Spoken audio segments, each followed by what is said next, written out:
د خوست د کانونو او پیټرولیم ریاست له لوري د کورمایټو د دوکانونو چې د استخراج چارې د عبید ایوب نوري او افغان اسپیک د معدنونو د استخراج او پروسس شرکتونو ته په واک کې ورکړل شوی رسما پیل شوې.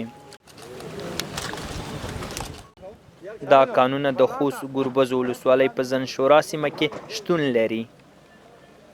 د کانونو دا داسې و چې دا په غلا خرڅېدل، د دې هېڅ ریټ نه و معلوم، دا پټ و غلا په موټرو کې تلله، د دې قیمت نه و معلوم. اوس خو الحمدلله دومره وشول چې یو اندازه قیمت خو د ټن په حساب معلوم شو.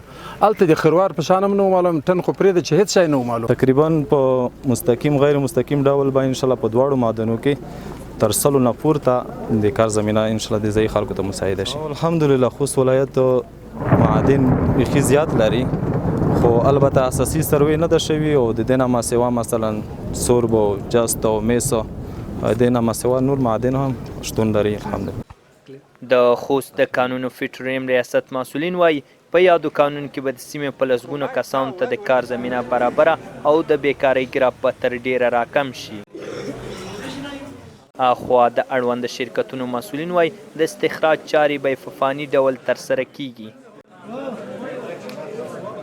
انشاءالله اوس مې دا د افتتاح وکړله، انشاءالله په وخت سره به دا کار پر مخ سره وړو چې دلته کم کارونه سوي دي هغه خو نو اوس موږ دا د دې کم قرارداد چې مې کړی دا په وخت سره بیا معلومیږي چې دا به څنګه شي.